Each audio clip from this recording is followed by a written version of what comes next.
Festival de toutes les musiques, des classiques d'hier aux grandes œuvres d'aujourd'hui, le Printemps des Arts de Monte-Carlo privilégie aussi la découverte et la création. Pour preuve, cette année du 30e anniversaire, commande a été passée auprès de 13 compositeurs de 13 pièces de 3 minutes de musique. Vendredi 14 mars, Lorenzo Gatto violon et Nathanael Gouin piano jouaient Track 01 de Miroslav Srenka. Je pensais intéressant dans l'anniversaire, comme dans le concert anniversaire qui aura lieu dans le festival, d'inviter beaucoup d'artistes qui étaient venus dans le festival. C'est-à-dire pas de nouveaux artistes, mais qui sont déjà connus du public. Donc j'ai passé 13 commandes de 3 minutes, symboliquement comme ça, à 13 compositeurs qui étaient déjà venus dans le cadre du festival. Et ils ont tous accepté de jouer le jeu, parce que c'est pas forcément facile d'écrire 3 minutes de musique. Au contraire de ce que l'on pense, il faut être efficace, il faut qu'il y ait une forme, et tout ça dans un temps extrêmement court. Donc c'est presque un exercice d'école.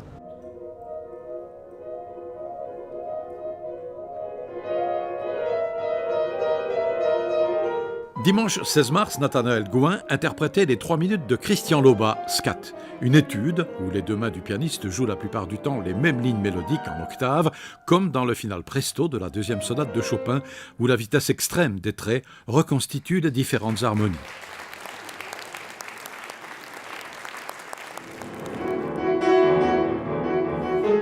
Ce 16 mars, c'était un dimanche en piano, un véritable marathon pour le grand pianiste niçois Philippe Bianconi, qui a donné 3 concerts à 11h, 17h et 18h30, avec la participation de la pianiste Dana Ciocarli et les percussionnistes Emmanuel Kurt et Florent Jodelet. Vous le savez certainement que Bianconi est extrêmement connu aux États-Unis. Il fait des tournées régulièrement aux États-Unis, entre autres. Donc ce pianiste, j'avais envie de marquer un coup comme ça, c'est-à-dire lui dire, bah voilà, qu'est-ce qu'on fait ensemble? C'est ce que je lui ai dit d'ailleurs. Qu'est-ce qu'on fait ensemble? Je voudrais qu'on fasse une journée de ce que tu as envie de jouer comme musique. Il m'a dit, j'ai envie de jouer Bartók et Debussy, parce que Debussy, il vient de faire un enregistrement des préludes qui a un succès considérable, avec toutes les récompenses qu'on imagine, avec cette magnifique sonate de Bartók pour 2 percussions. Voilà, il a voulu un parcours Bartók-Debussy. Et moi, j'ai dit, OK, on y va.